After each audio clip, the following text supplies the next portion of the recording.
I'm proud to present Beef Kulma.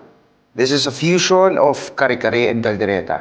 Makwento ko lang ho kasi may yaya used to experiment, kaya ako nahilig sa pagluluto. And this dish also reminds me of our happy times living in Mindanao.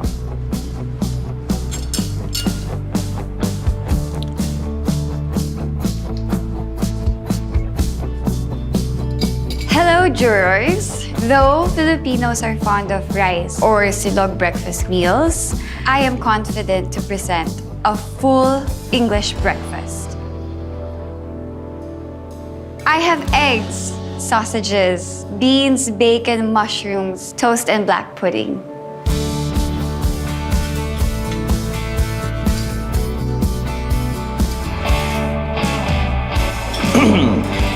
Miss Carol Murphy, piece of advice lang Hindi pa naman ako nakakapunta ng UK, pero hindi ba kilala ang British cuisine sa pagiging bland? What are you talking about? I mean, tignan mo naman yung dish na pinresent mo. Parang mga pinrito mo lang, parang nakuha mo lang sa ref at nagbukas ng pakete ng pork and beans. Tapos pinresent mo sa Cookfest. Alam mo, if I were you, I will still pursue a course in travel and hospitality. Pero I will definitely stay out of the kitchen. Alam mo bakit? Hindi lang kasi cooking skills yung kailangan mo Kailangan mo rin ng creativity.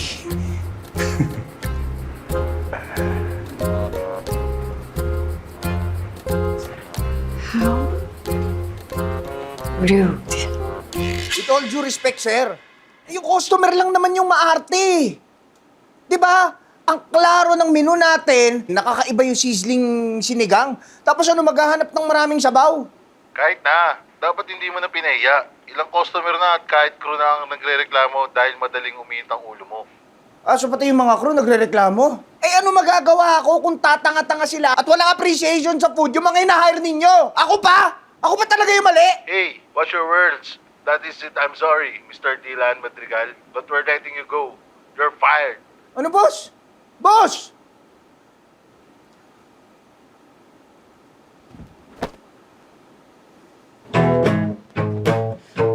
Kuya, 3 buwan mo na hindi nababayaran yung bill mo Oo nga Tapos ngayon, natanggal pa ako sa trabaho. Ewan ko ba? Sabi niya, mainitin daw masyado ulo ko. Kasalanan ko ba kung... Tatanga-tanga yung mga customer, pati yung mga katrabaho mo. Ano, tama? Oo. Bad trip? Kung kailan ba naman na napakadami kong bayarin? What if, consider ko na kaya mag-abroad? Baka mas ma-appreciate pa nila yung talent at ideas ko. Tsaka wala, hanggang ngayon, sarado pa rin yung utak ng mga local consumers pagdating dyan sa mga fusion dishes. Work abroad baka mo? I think I got you. Bakit? Kailan kang hiring? Tulungan mo naman ako. Mangako ka muna sa akin na hindi ka magiging beast mode. Beast mode? Ako? Hindi naman ako ganun Huwag mo di sabihin yun. Basta, iwan mo ako. Sige na. Yung motor ko hindi ko pa tapos bayaran. Paano ka naman? Oo na. Alam na lang kita Kuya naman Dabis ka talaga.